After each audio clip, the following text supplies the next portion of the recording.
Assalamualaikum warahmatullahi wabarakatuh. Kami kelompok 2 akan memberikan tutorial SPSS untuk menguji hubungan antara hutang jangka pendek dan biaya pokok penjualan dengan laba bersih.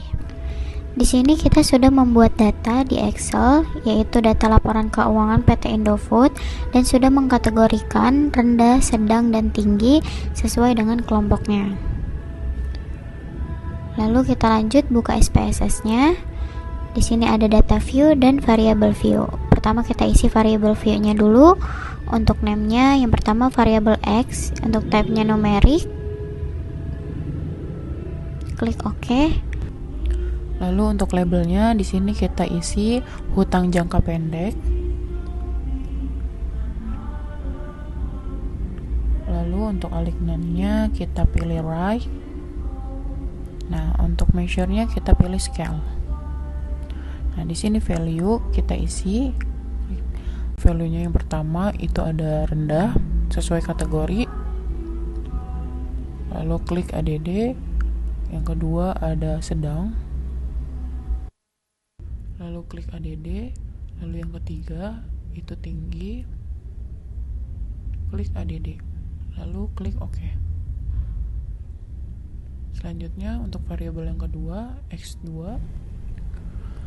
Untuk itu numerik, ini yang ke-8 dan 2. Untuk labelnya kita isi biaya pokok penjualan.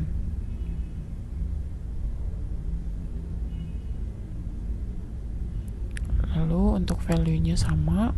Value-nya yang pertama itu ada rendah sesuai kategori. Lalu klik ADD. Yang kedua ada sedang. Lalu klik ADD. Lalu yang ketiga itu tinggi. Klik ADD. Lalu klik OK. Nah, untuk measure-nya kita pilih scale juga. Lalu untuk variabel yang ketiga itu variabel Y. Nah, ini numerik 8, 2. Lalu untuk labelnya itu laba bersih. Untuk value-nya sama juga. Yang pertama itu rendah. Klik ADD. Yang kedua itu sedang. Klik ADD. Yang ketiga itu tinggi. Klik ADD lalu OK. Nah, untuk measure-nya pilih scale. Nah, ini sudah terisi semua ya untuk variable view-nya. Selanjutnya kita ke data view. Nah, untuk datanya ini kita ambil dari Excel sebelumnya. Nah, sesuaiin untuk hutang jangka pendek itu variabelnya X1. Di copy, kita paste ke variabel X1. Lalu untuk biaya pokok penjualan itu untuk variabel X2, kita copy. Lalu untuk variabel Y-nya itu untuk laba bersih. Lalu kita copy dan paste di variabel Y-nya. Setelah terisi semua data view-nya, lanjut kita klik analyze, lalu klik deskripsi statistik, lalu cross tab. Nah, di sini untuk row-nya kita pilih untuk hutang jangka pendek, lalu untuk kolomnya kita pilih laba bersih, lalu klik statistik. Nah, lalu kita checklist chi-square-nya, lalu klik continue dan klik OK. Nah, ini akan muncul hasilnya. Di sini ada untuk hutang jangka pendek dan chi-square-nya ya hasilnya. Mari kita bandingkan perhitungan manual dengan hasil SPSS. Di sini untuk frekuensi observasinya nilainya sama ya.